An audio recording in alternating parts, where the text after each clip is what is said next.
Então, nem tudo que é feito em uma propriedade a gente consegue externar e fazer em todas as outras. Então, cada propriedade tem a sua receita, o seu trabalho, o seu cuidado, os seus animais, que faz com que a gente consiga implementar mais técnicas ou menos.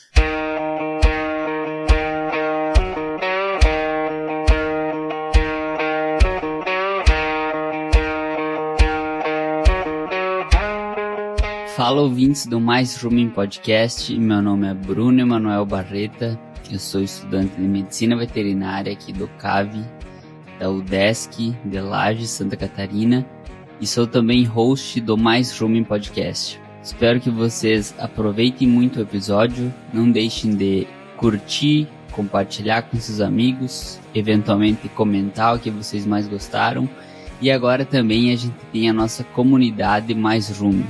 A inscrição é gratuita e o link para a sua inscrição está aqui na descrição. Aproveitem muito o episódio, fiquem agora com a gravação. O Mais Rumen Podcast só é possível através de empresas inovadoras e que apoiam a educação continuada na bovinocultura brasileira. Biofarm. Há 30 anos fazendo do agro um negócio mais rentável. No episódio de hoje eu vou conversar com Cláudio Brogni. Cláudio, seja bem-vindo ao Mais Rumen Podcast. Boa noite, muito obrigado pelo convite. É uma satisfação poder participar hoje aqui. Legal. Cláudio, eu gostaria que, primeiro de tudo, você se apresentasse aqui para a nossa audiência. A gente já se conhece aqui do CAV, da UDESC de Lages, mas para o pessoal que não é familiar aí com o teu nome, quem é o Cláudio? Então vamos lá, eu sou médico veterinário, né? Me formei no CAV em 2015, fiz mestrado e doutorado também no CAV, né? Na área de reprodução animal.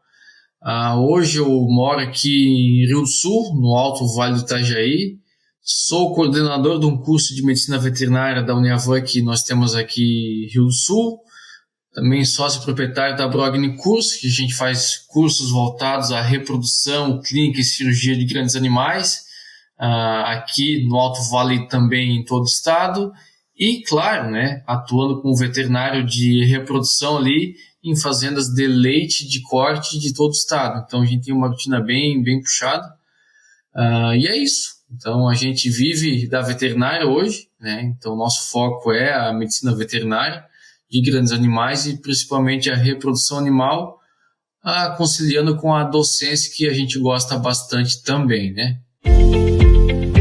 A Biofarm conhece a realidade do campo e desenvolve a melhor tecnologia em soluções veterinárias para garantir resultados. São 3 décadas ao lado do produtor, ajudando o agro a gerar riquezas. Afinal, cuidar da saúde dos animais é cuidar da saúde do negócio como um todo. Biofarm. Há 30 anos fazendo do agro um negócio mais rentável. Legal, inclusive hoje a gravação está sendo de noite, eu geralmente faço de dia, mas é porque o Cláudio estava envolvido nas lidas diárias de veterinário, posso dizer assim, né, Cláudio? Isso. Hoje a gente estava lá um pouquinho mais longe, lá em Ilhota, fazendo diagnóstico bastante vaca, de final de gestação, e também um diagnóstico de transferência de embriões de vários animais. Então, foi bem puxado e a gente está tentando sempre fazer o melhor possível e tem que sair cedo e voltar tarde para casa, né? Senão não consegue fazer aquilo que a gente acha que é o melhor. Que bom, exato. E como a gente comentou, tu também falou da tua formação, Cláudio, que é principalmente focada na reprodução. Eu acho que vai ser um dos primeiros episódios aqui que a gente fala especificamente de reprodução no Mais Rumen Podcast. E a gente vai fazer mais um corte que é falar das biotecnologias hoje usadas na reprodução. E talvez a gente possa começar com um breve histórico de qual que seria a linha de tempo, a linha do tempo, e falar do que tem disponível hoje, primeiro citando e depois a gente pode se aprofundar em alguma coisa. Perfeito. Então, na verdade, se não estiver falhando nas datas ali, a inseminação artificial como um todo iniciou lá na década de 70, então não é algo nada muito novo, mas é claro que ela se intensificou nos anos 90, com o advento da IATF, que é aquela inseminação em tempo fixo através da sincronização de cio e ovulação das fêmeas bovinas, né? Tem-se isso em suínos, em ovinos, mas é muito mais implementado a campo em bovinos. Então, iniciou-se com a inseminação por observação natural de cio, depois veio a IATF, aí veio a transferência de embriões, sendo ela pela superovulação primeiramente, usando a vaca como laboratório.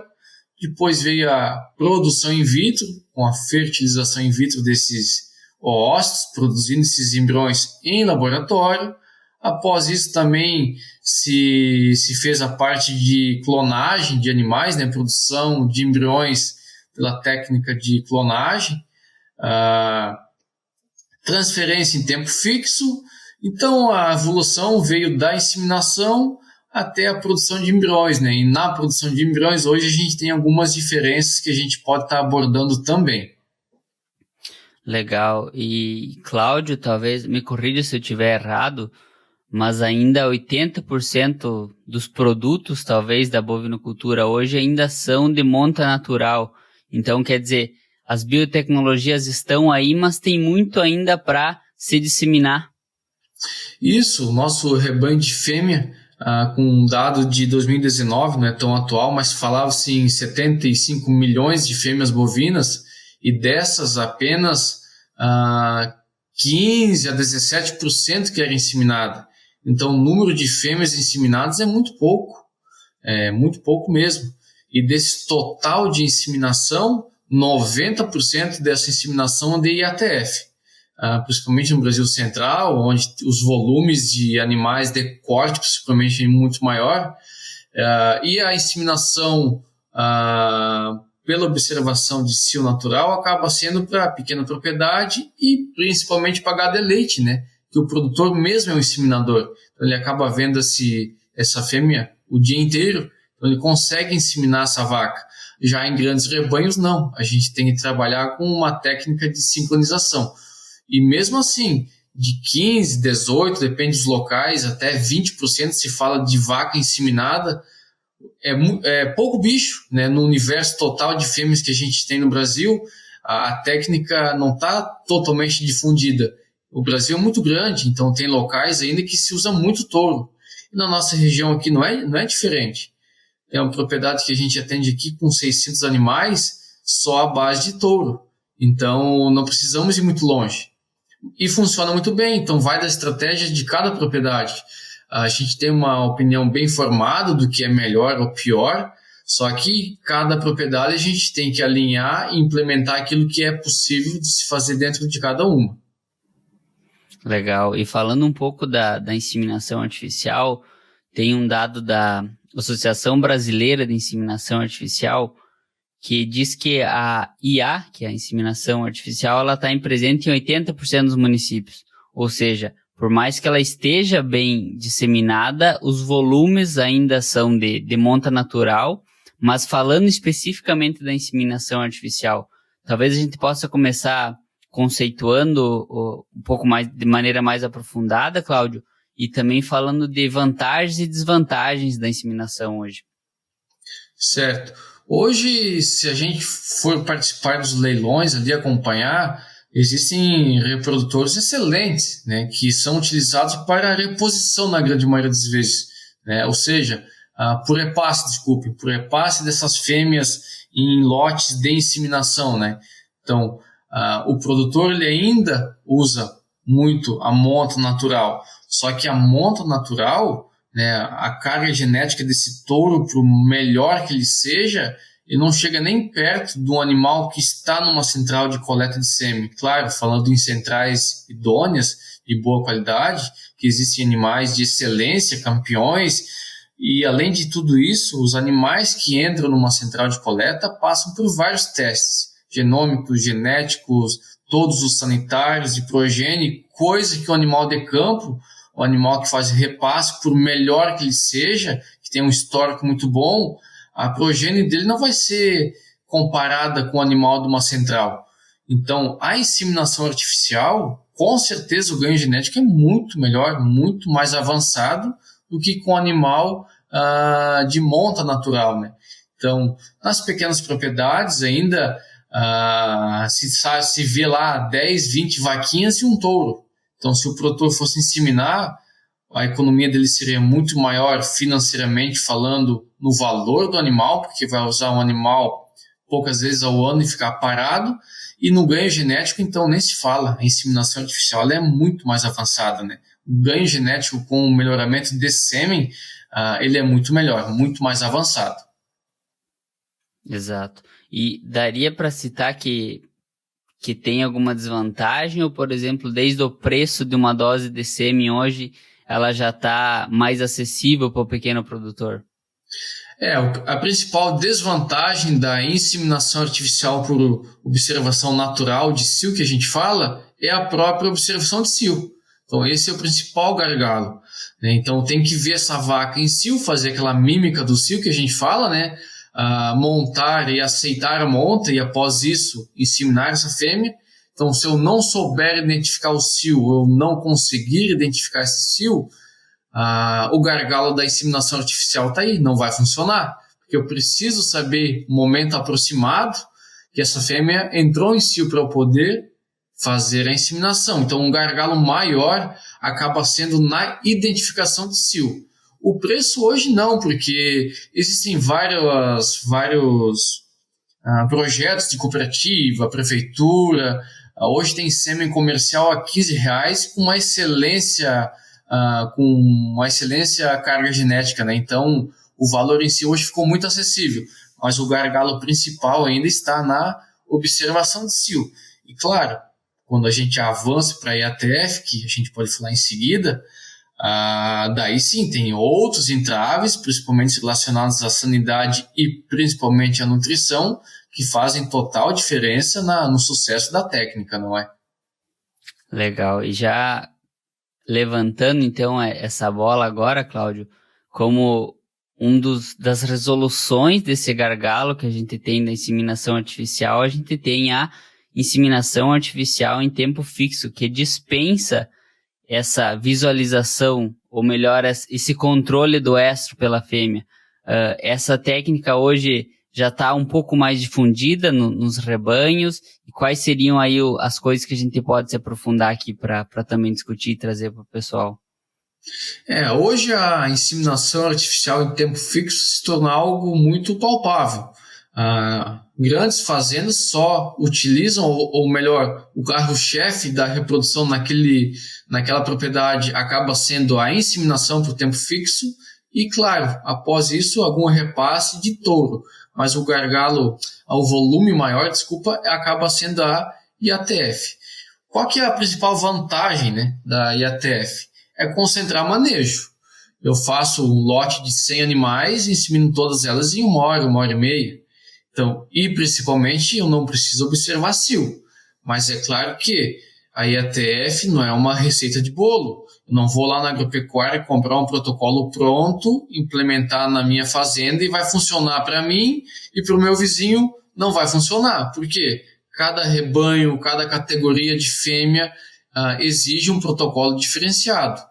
E nada disso é válido se a fêmea, né, se o lote em si não está bem alimentado, bem nutrido, com a sanidade em dia, que o pessoal, o produtor, os técnicos de campo, às vezes querem tratar um problema de nutrição e sanidade com protocolo. O medicamento não faz milagre. O medicamento ele auxilia animais bons. Então, o protocolo a gente busca 50%, 60% de taxa de concepção em lotes bons, né, com score de condição corporal bom. Lote ruim, de fêmea muito magra, não vai funcionar. Então, milagre não se faz, mas com certeza uma técnica que vem sendo implementada e não sai mais do mercado, porque ela é muito efetiva, muito eficiente, comparada principalmente à monta natural, ela é de uma utilização extremamente aceitável. Falando um pouquinho agora, fazendo uma correlação com a monta natural, a utilização de touro, no pós-parto recente, ali até 40 dias, 30%, 40% das fêmeas estão em cio. Se eu utilizar um protocolo de IATF, eu vou fazer com que as outras 60%, 70% das vacas que não estão em cio entrem em cio. Não necessariamente vai conceber, mas eu vou estar iniciando um crescimento folicular, dando start no reprodutivo pós-parto. Dessa forma eu acelero o ganho da minha estação. Então a IATF veio sim a fechar esse gargalo da identificação de cio e principalmente em grandes volumes. Em grandes volumes eu consigo o quê? Concentrar manejo de curral para inseminação, manejo de diagnóstico de gestação, manejo de nascimento, de parto, manejo de desmame, né? Ou seja, um lote padronizado, mesma pelagem, um lote mocho, que a gente seleciona na hora da inseminação, o tipo de categoria de classificação desse macho, eu consigo fazer com que na hora da venda eu tenha uma padronização melhor, ganhando um preço melhor nesses animais. Interessante, Cláudio. E se aprofundando um pouco mais aqui no IATF, ela, acho que talvez surgiu e veio ganhando força desde a virada aqui do século, no início dos anos 2000, e também foi barateando o custo, um custo que o pessoal falava no começo de 30% do preço do bezerro era o custo de uma IATF. E hoje já barateou para 5%, 6% do custo de bezerro. Você também vê isso como um das molas propulsoras para que a técnica seja cada vez mais difundida também? Isso, com certeza. O produtor sempre vai pesar no bolso, vai fazer conta para saber o que é mais eficiente e mais rentável. E a IATF hoje ficou muito acessível.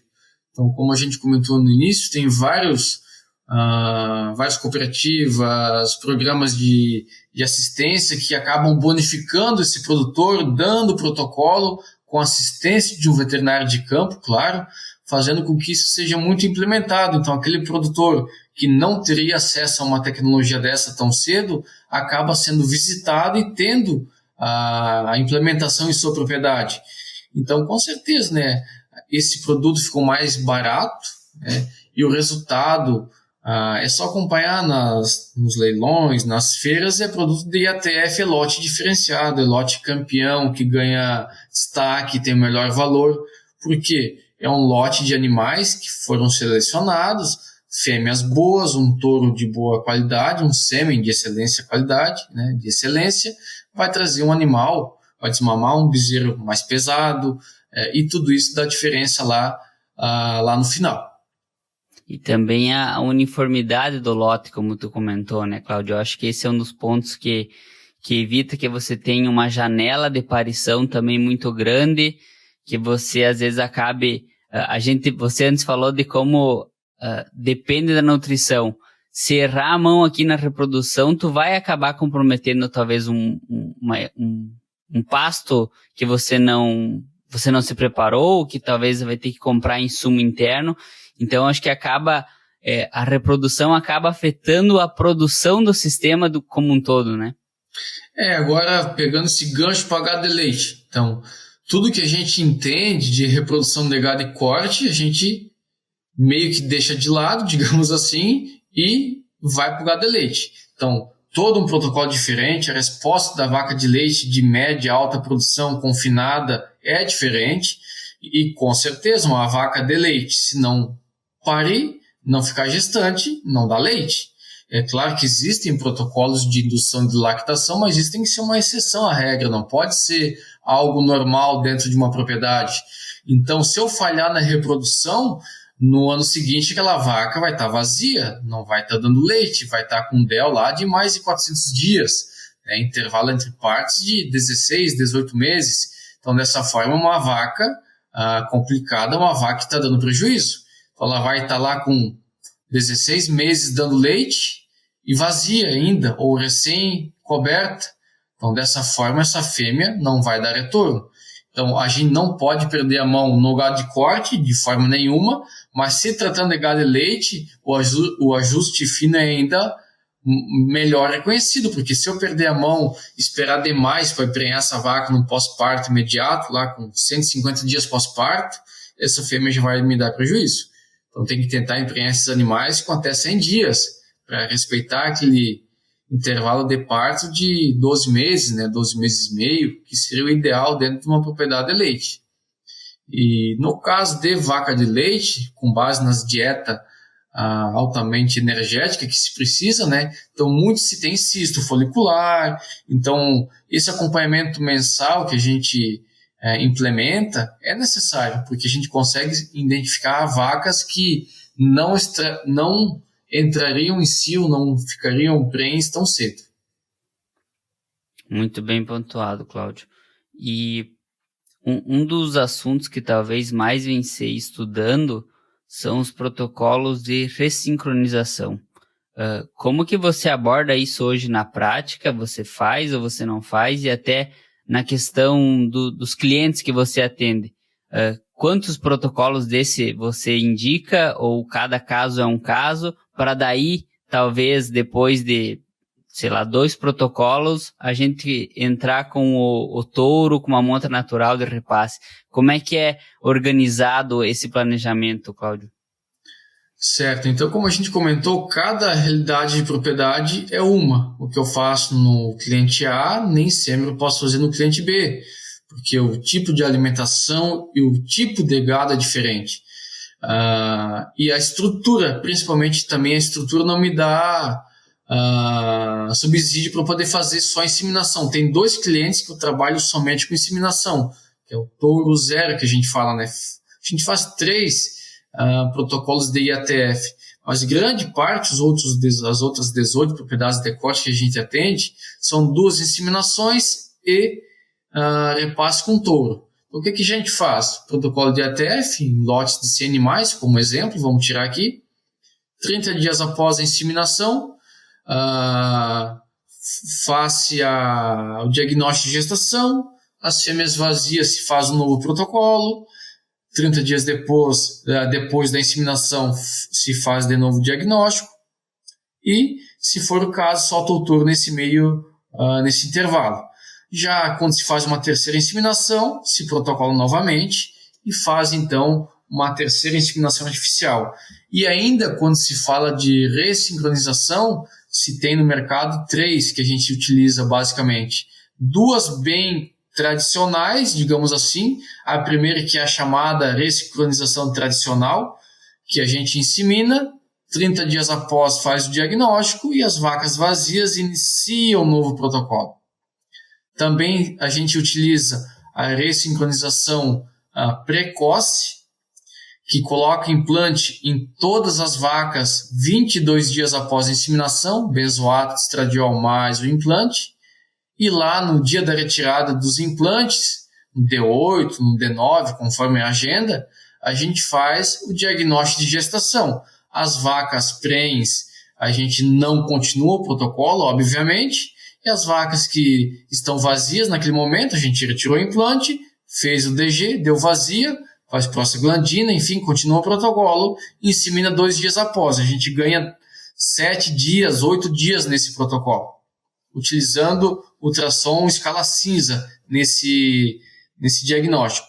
E já um modelo um pouquinho mais atualizado, que é a super precoce, que é com a utilização de ultrassonografia Doppler, que se faz o diagnóstico com 19, 20 dias. Então, 14 dias após a inseminação, coloque-se implante em todo o rebanho, e lá com 19, 18, 20, 21 dias, conforme a agenda, né, a gente faz o diagnóstico de gestação pela perfusão do corpo lúteo. Então, também deu prenha, separa, não mexe mais com os animais, e deu vazia, retirou o implante, continua o protocolo, e 2 dias após insemina, então ganho 12, 14 dias. Então, também é uma técnica que a gente faz. É possível fazer em todas as propriedades? Claro que não. Eu preciso de estrutura, o equipamento e a mão treinada. Então, tem produtor que não tem como fazer isso. E se fizer, não funciona, porque só o manejo de eu trazer mais uma vez para a mangueira vai fazer com que eu perca mais do que eu ganhe nesse intervalo de tempo. Então, nem todo local a gente consegue fazer. mas na grande maioria dos nossos clientes aqui do Sul, que também os outros colegas que fazem esse trabalho de campo, são 2 inseminações e repasse com touro mais 30, 40 dias aí e faz um DG final para saber a taxa de prenhez final do lote, né? Interessante, Cláudio. Mudando um pouco agora o assunto, a gente falou da inseminação artificial, que talvez foi uma técnica aí que disseminou bastante o potencial produtivo dos machos.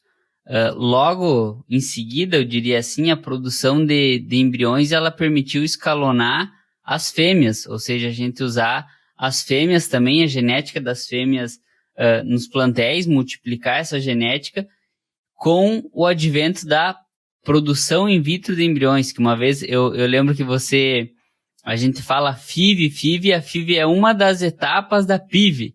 Eu queria que a gente explorasse um pouco mais esse conceito, Cláudio, e também explicasse aqui o que é a PIV. Certo, vamos lá. Então, saímos da inseminação artificial, né? Um bezerro por ano, digamos assim, no tradicional. Entramos na produção de embriões. Uma das primeiras técnicas foi a produção de embriões por superovulação, que é a utilização de FSH basicamente, né? Fazer com que essa fêmea, ao invés de dar um óvulo, liberar um óvulo por ciclo, ela libera 5, 10, 15, 20, dependendo da raça dessa fêmea bovina. Então, até 2016, a técnica de superovulação, congelamento e transferência de embriões em vivo ou até embriões congelados, que era pela técnica de lavagem uterina, era muito visada. A partir de 2016, faltou alguns medicamentos no mercado e a técnica encareceu demais, e a PIV, né, a FIV em si, cresceu a partir desse momento, mas já se fazia FIV muito tempo antes disso. Então não é uma técnica também de poucos anos, ela está implementada há muito tempo. Qual que é a diferença básica, né, da superovulação da produção in vitro? A superovulação, a gente superovula a vaca, insemina a vaca e coleta os embriões dentro da vaca. Então o laboratório é a fêmea lá no campo. Já a produção in vitro, a gente aspira os ovários dessas fêmeas, né? Então a gente faz aspiração folicular, selecionam-se os oócitos no campo e se leva para o laboratório, faz a maturação in vitro, a fertilização in vitro, a FIV, se faz na estufa. Então, 7 dias após esse cultivo in vitro, esses embriões são, então, envasados para transferência a fresco, ou então congelados pela técnica de vitrificação, ou agora a técnica dos 5 anos atrás, através da técnica do chamado DT, congelamento em uma única etapa, também descongelamento em uma única etapa, né? Então, alavancou ainda mais essa técnica de transferência de embriões congelados de FIV, de produção in vitro, porque até então todos os embriões congelados in vitro era por vitrificação, e lá no campo eu tinha que fazer o reaquecimento, reenvasar e inovular, então dava muito trabalho, e essa manipulação em excesso fazia com que as taxas eram um pouco menores, 30%, 25%, 35%. E foi em 2018, se não estou enganado, 2016, se fez então um congelamento em máquina desses embriões in vitro, em uma única etapa. Então o descongelamento desses embriões é como se fosse uma palheta de sêmen. A gente deixa no ar, descongela em 30 graus, 32, depende o protocolo de cada laboratório, e já inovula diretamente. Então, chamado Direct Transfer. Então, foi muito mais fácil. Então, a partir dessa técnica, hoje, todas as empresas, ou a grande maioria delas, faz a produção desses embriões in vitro, né? E congela e envia para qualquer local do Brasil, via botijão de nitrogênio. Então, o técnico de campo, ele tem muito mais facilidade de descongelar e fazer a inovulação. E sim, veio a produção in vitro, o mercado de embriões, para poder alavancar principalmente o melhoramento genético das fêmeas, né? Falando em gado e leite, se utiliza muito do sêmen sexado, então já se busca uma fêmea ao nascimento, então também é muito visado e tem funcionado muito bem, então, e com preço muito acessível. Então o produtor ele tem à disposição muita coisa, desde a inseminação artificial, que é a convencional, digamos, a básica, até a transferência de embriões, pegando genética já de cabanhas renomadas, que tem uma genética consolidada, falando em gado de leite, com controle de leite de rebanho oficial, então produzindo leite A2A2, que é o que a gente busca, tudo daquilo que há de melhor. Ou então, rebanhos que são muito bons, o produtor também pode fazer a coleta dos seus próprios animais. Então vai muito daquilo que a gente tem na sua propriedade. E acho que como é que eu posso dizer, um reflexo de como isso cresceu tanto, Cláudio, é que hoje praticamente todas as empresas de sêmen têm no catálogo também já os embriões. E isso posicionou o Brasil como o mercado número 1, eu acho, de produção de embriões. Me corrija se eu estiver errado, mas é um dos pontos que vale mencionar aqui, que eu acho que o que contribuiu para isso foi o alto número de vacas zebuínas no plantel brasileiro aqui. Que por o zebuíno produzir, a fêmea zebuína produzir mais oócitos do que as taurinas, que é um pouco do panorama que a gente vive aqui no Sul, isso contribuiu para que fosse cada vez escalonado, cada vez mais, essa produção de oócitos por vaca. Exatamente. Hoje o Brasil é o maior produtor de embriões do mundo, com 75%, se não estou enganado, 80% da produção mundial. Então é muito embrião. E basicamente pelo nosso rebanho, é isso aí que tu comentaste. O gado zebu tem uma população de folículo muito maior que um gado continental, que um gado europeu. Então a resposta na produção in vitro ela é muito maior. E falando em Brasil Central, Sudeste, o Nordeste, o Norte principalmente, né, e o Sudeste e o Centro-Oeste é muito gado zebu. Então ali a produção in vitro é muito grande. Então tem colegas atuando no Centro-Oeste aí que se faz FIV de fêmeas que estão indo para o abatedouro, se coleta ovários de abatedouro, se faz FIV desses oócitos e não se insemina mais vaca lá. Se faz os embriões e faz bica corrida de transferência de embriões, não mais de inseminação. Porque hoje ficou muito barato e o ganho genético na transferência de embriões ele é muito maior. Então a gente consegue ganhar gerações dentro de um plantel, de uma propriedade. E sim, o gado zebuíno ele fez com que o Brasil se tornasse, né, e se mantivesse nessa posição de maior produtor mundial ali de embriões. Interessante. E agora eu poderia perguntar se é simplesmente isso, mas eu gostaria que a gente discutisse um pouco mais, se quando a gente junta o tempo fixo que a gente usaria lá na inseminação artificial com a transferência de embrião, a gente consegue ter a transferência de embrião em tempo fixo. Como é que está essa técnica hoje, Cláudio? Então, quando se fala em transferência de embriões ou da inovulação de embriões, a gente não pode deixar de falar da TETF, né, da transferência de embriões em tempo fixo. Porque quando que a gente inovula esse embrião? Né? 7 dias após o cio. Então, eu tenho meu embrião que eu comprei e está congelado lá no meu botijão. Eu não vou esperar uma vaca da cio natural 7 dias após o produtor me chamar na propriedade para fazer inovulação de um único embrião. É inviável. Né? Ou mesma coisa, produzir os embriões, eles estão a fresco hoje comigo. Mas a vaca deu cio há 3 dias atrás, o que eu vou fazer com esses embriões? Então eu tenho que conciliar a produção desses embriões, ou a compra deles, né, enfim, com a vida, né, com a data desse útero. Ou seja, o útero tem que estar responsível, receptivo, com pós-cio de mais ou menos 7 dias, porque é a data desse embrião congelado ou desse embrião em vivo. O embrião tem 7 dias de vida, mais ou menos. Então, o ambiente uterino tem que estar programado com 7 dias de vida. Então, se eu fizer fora dessa sincronia, não tem concepção. Então, hoje, a técnica da transferência em tempo fixo ela é primordial. Falando em qualquer volume acima de 5, 10 embriões, até 100, 200, tem que se fazer a sincronização das receptoras. E como que a gente faz isso? Basicamente, o protocolo de ATF tem um detalhezinho ou outro no meio, mas muito similar. E ao invés de colocar a vaca com um touro no dia do cio, não faço nada. E 7 dias após o cio, eu vou lá, faço a seleção dela pela palpação ou pela ultrassonografia. Eu tenho que identificar a presença do corpo lúteo, identificar qual lado que essa vaca teve uma ovulação há 7 dias atrás pela presença do corpo lúteo, tamanho do corpo lúteo.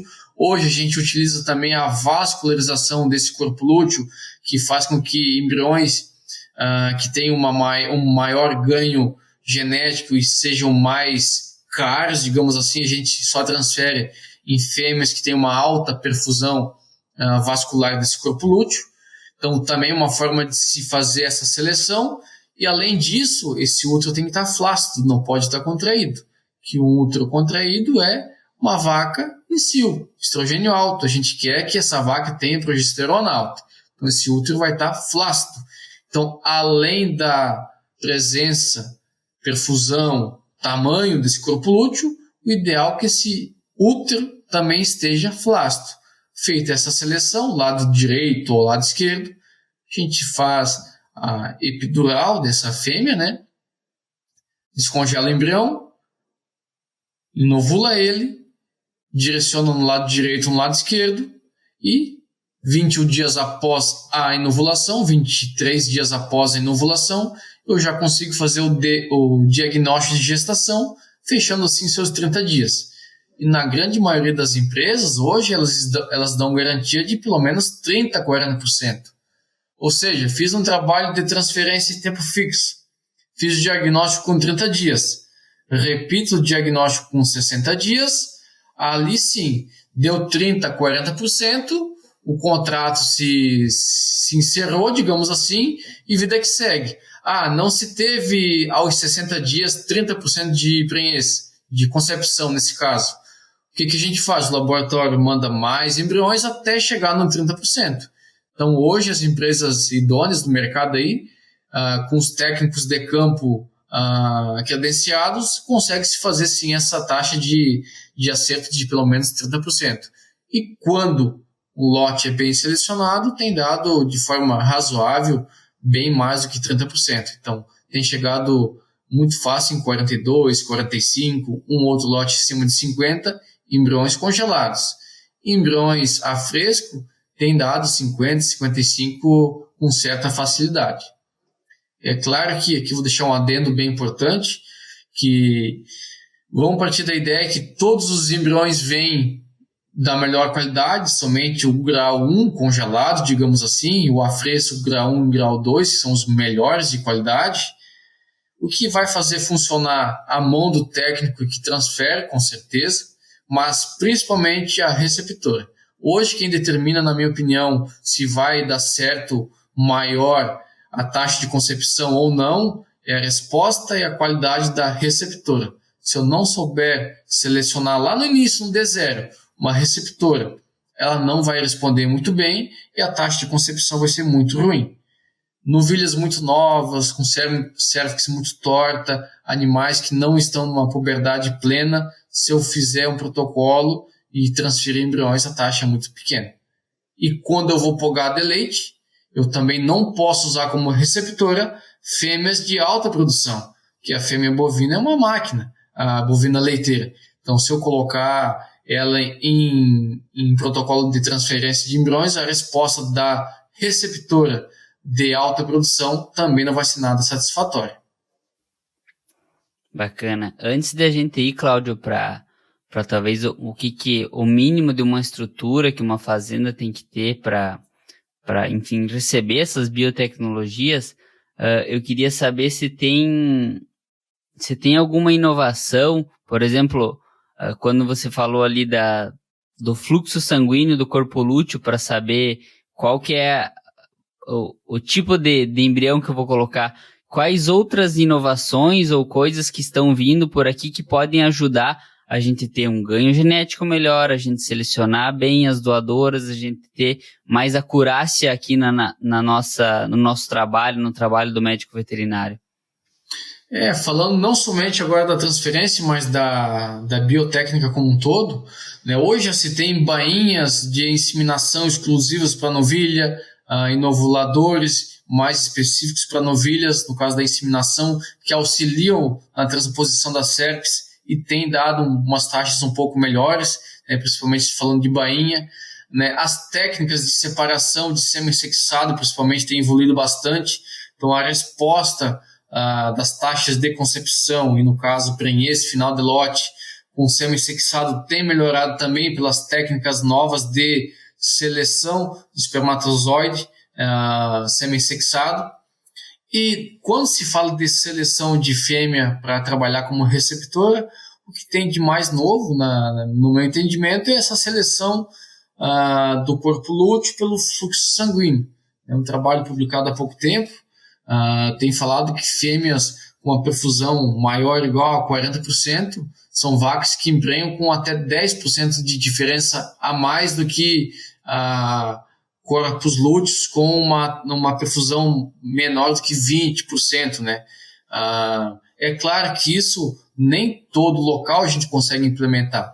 Quando eu trabalho com um volume muito grande de embriões, eu vou transferir basicamente em todas as fêmeas que têm corpo lúteo. Seja ele pequeno, cavitário, tamanho médio, baixa, média, perfusão, vou transferir, porque eu tenho embriões, eu vou ter que transferir. Agora, quando eu trabalho com animais de cabanha, que a gente fala, com um volume menor de embriões, com valor agregado muito maior, eu não posso perder esse embrião. Então, eu vou colocar ele naquela minha fêmea receptora que está mais apta. E na nossa concepção hoje, o que é essa fêmea mais apta? Um corpo lúteo de tamanho 16, 18 milímetros, 20 milímetros, mas que esteja com mais de 40% de perfusão sanguínea. Isso a gente consegue ver pela ultrassonografia Doppler. Então, dessa forma, a gente tem trabalhado e tem funcionado muito bem. Então, com certeza, isso tem auxiliado muito, né, no sucesso, na melhoria das técnicas. Fantástico. E outro detalhe, agora entrando um pouquinho mais nas propriedades, né, que a gente, quando faz uma consultoria, né, pegando o adendo aí, o produtor já conhece nosso trabalho de outras propriedades, né, e eles nos questionam, eu quero que tu faça daquele jeito aqui, mas primeiramente a gente tem que entender onde o produtor está naquele momento e onde ele pode chegar. Nem sempre ele vai conseguir chegar naquilo que o vizinho dele tem, naquele resultado que a gente consegue com o vizinho, porque a estrutura, a genética do animal não me favorece. Ele não consegue chegar a 30 litros se está com média de rebanho dando 12, 10. E mesmo que eu dê a melhor dieta, essas fêmeas não vão chegar em 30, porque ele não tem genética para isso. E lá no vizinho dele funciona, por exemplo, porque tem genética, faltava uma comida, uma dieta adequada. Ajustando isso, daí sim a gente consegue melhorar aquele rebanho como um todo. Então, uma consultoria que a gente faz na propriedade, não somente a reprodutiva, é a gerencial. A gente tem que saber onde o produtor está, onde que ele quer chegar. Então, a gente trabalha nesse caminho, nesse intervalo, saber em quanto tempo a gente pode chegar no mais próximo possível daquilo que ele acha que é o ideal. Então, nem tudo que é feito em uma propriedade a gente consegue externar e fazer em todas as outras. Então, cada propriedade tem a sua receita, o seu trabalho, o seu cuidado, os seus animais, que faz com que a gente consiga implementar mais técnicas ou menos. Hoje eu tenho uma propriedade que a gente utiliza touro e vaca de leite. Seria o ideal? Não. Mas para aquela propriedade é a realidade que melhor se adapta e tem funcionado muito bem. É claro que com uma inseminação o ganho genético seria muito maior. Só que naquela realidade o touro é que a gente consegue trabalhar e assim vai para todas as outras. E acredito que dentro desse planejamento gerencial, Cláudio, uma coisa que você pontuou também é sobre a dieta, né? Tem uma frase, um dizer famoso, posso falar assim, que é que a prenhez entra pela boca. Ou seja, o animal tem que estar com score bom, tem que estar bem nutrido, tem a sua idade mínima para começar a evolução, a evolução, vamos dizer assim, a preparação para a reprodução. Então, é um conjunto de coisas, como tu mencionou lá no começo, não é a biotécnica de reprodução de última geração que vai salvar, às vezes, um produtor que está com um problema um pouco antes, um pouco mais basal no sistema dele.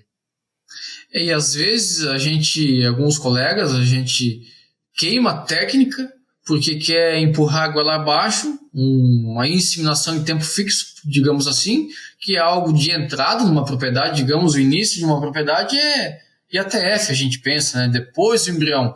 Mas, na verdade, aquela propriedade, primeiro de tudo, tem que ajustar uma dieta, fazer um calendário sanitário, desverminar as vacas, controlar carrapato, né? Para depois pensar em protocolar a vaca para ver como é que responde. Não tem como chegar, a gente até brinca, metendo implante em todos os animais. Não. Primeiro a gente trabalha uns 2, 3, 4 meses numa propriedade nova, de leite principalmente, né? E ver como é que ela está, para daí sim implementar uma técnica, porque daí faz uma IATF e dá 20%. O produtor vai falar que não funciona. Né? Realmente não funcionou, 20% é muito ruim, muito pouco. A gente busca uns 50%, né? Gado de leite 40%, e vai lá dar 20, 15, zero protocolo, porque não se fez o básico. Uma vaca está lá que não ganha sal mineral, não ganha um volumoso de qualidade, passa fome meio que o ano inteiro. Como é que vai o protocolo funcionar? Aquilo que a gente comentou, o medicamento não faz milagre. Ele dá uma taxa consideravelmente boa em animais bons. Animais ruins, ele melhora um pouco a condição ovariana, mas não faz emprenhar, não dá sucesso. Então a gente tem que entrar pelo básico, realmente.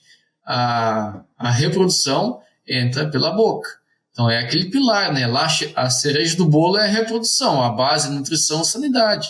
Então a gente tem que entender muito aprofundado de nutrição? Não. A gente tem que ter humildade e buscar os colegas que entendem. Né? Eu não sei fazer uma formulação, por exemplo. Eu vou buscar um auxílio de quem consegue me auxiliar para poder, sim, implementar numa propriedade o básico. E falando em vaca de leite, né? O leite também. Esse sim entra pela boca. Hein? Então não adianta de nada eu colocar um sêmen de R$300, um sêmen sexado muito bom, se a vaca produz 10 litros, não ganha comida.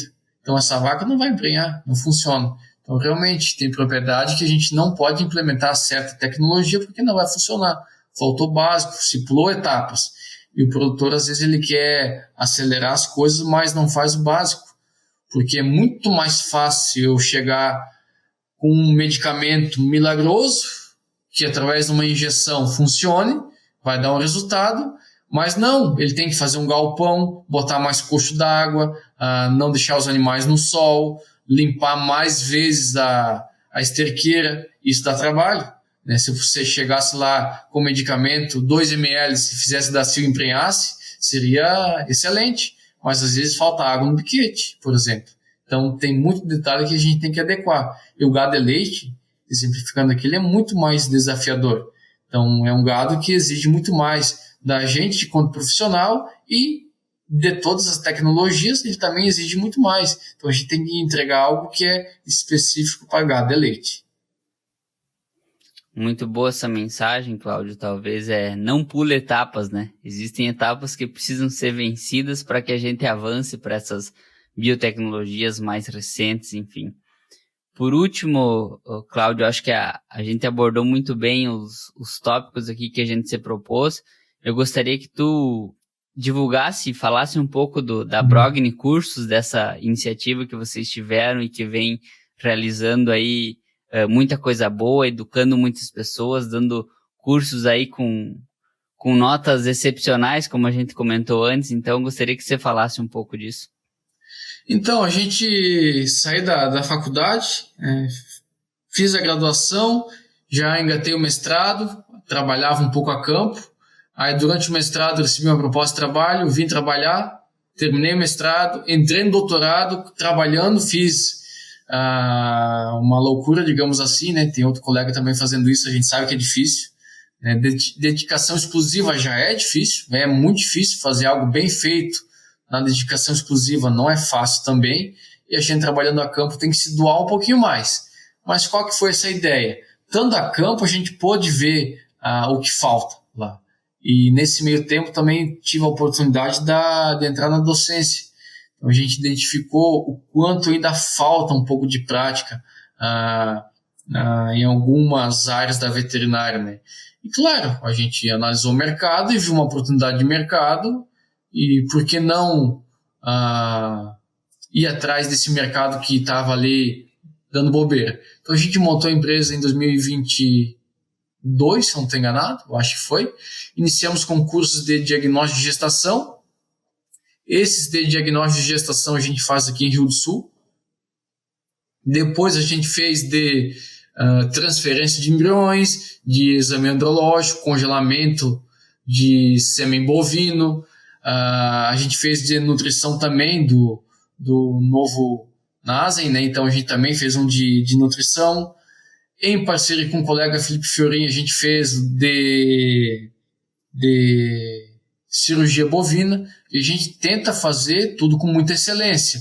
Na parte de reprodução, a gente entende que a gente consegue dominar o assunto e entregar algo diferenciado.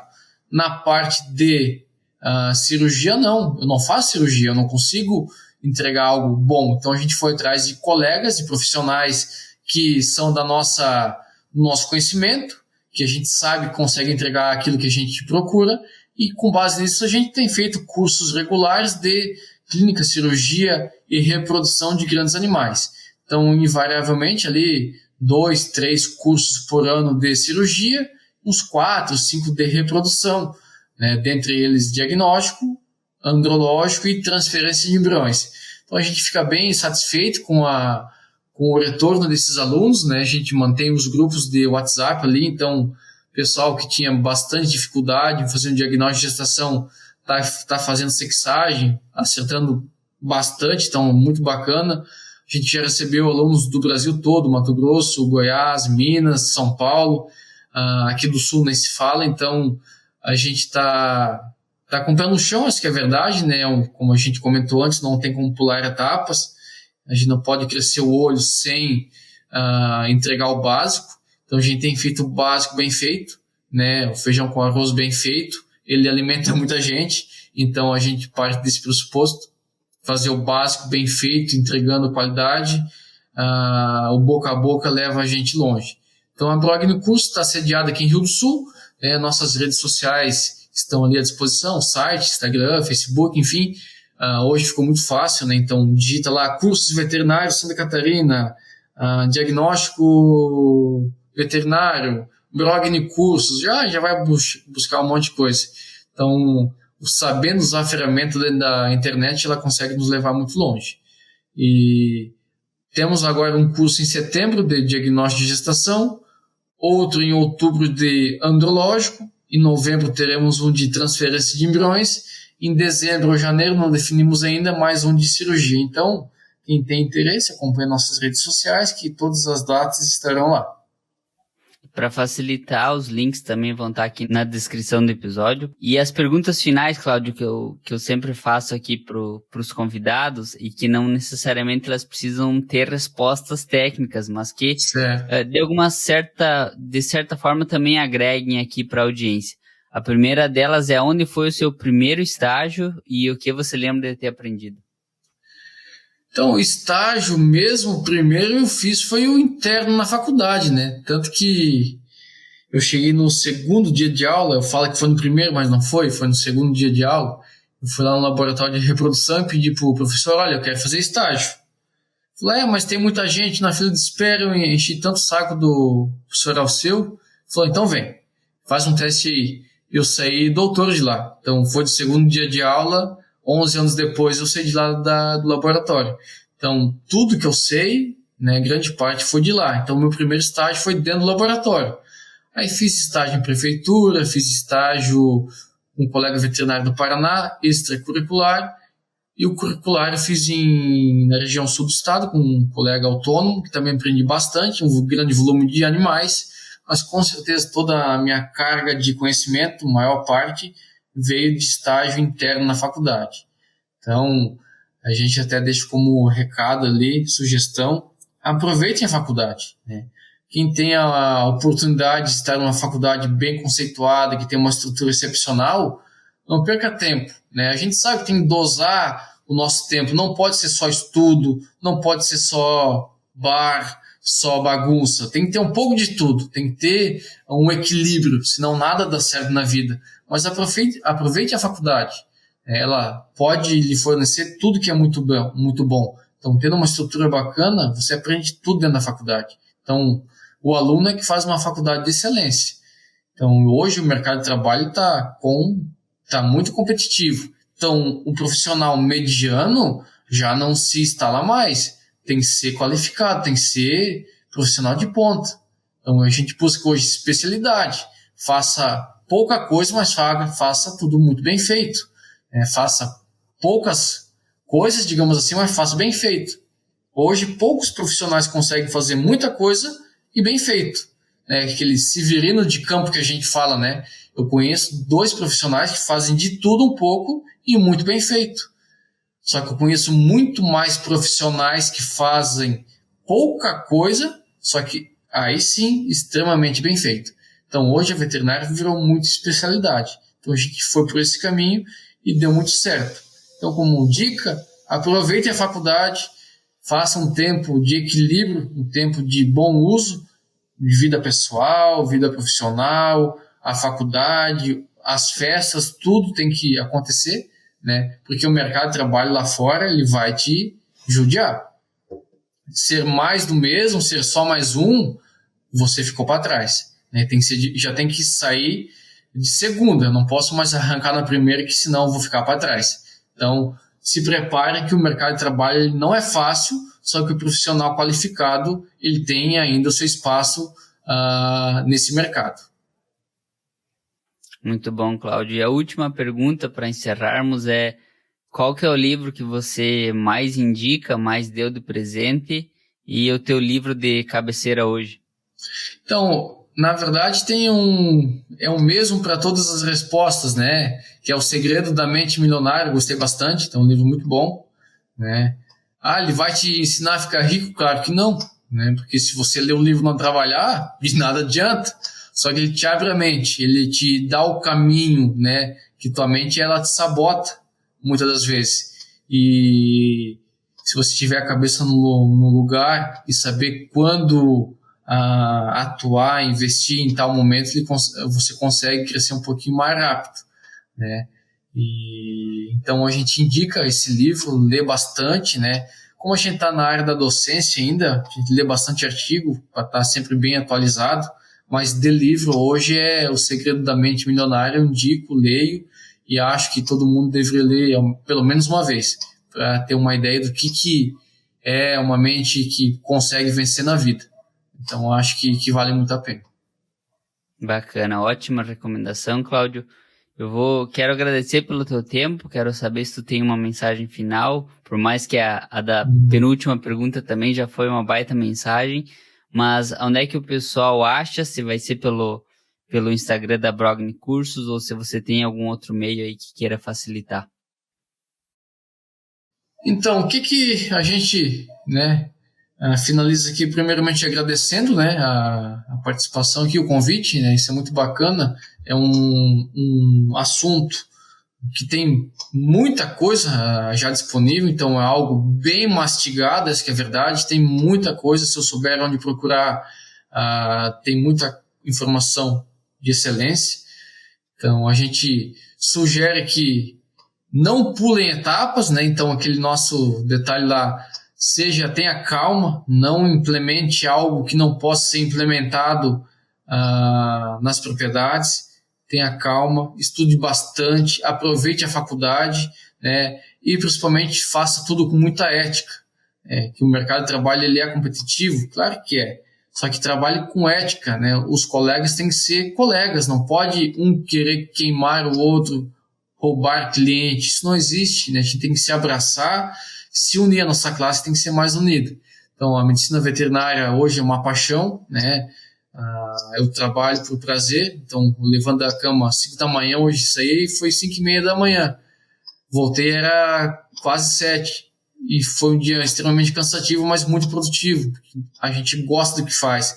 Então, trabalhe todo dia naquilo que você gosta, né? Não faça algo que você não goste. é que seu trabalho vai ser muito mais fácil, muito mais prazeroso. Então trabalhe com leveza, se dedique, né, seja ético, né, dessa forma você consegue aproveitar muito mais as coisas da vida. Muito bom. Cláudio, agradeço demais pelo teu tempo, agradeço aos ouvintes. Esse foi o Cláudio Brogni e até o próximo episódio.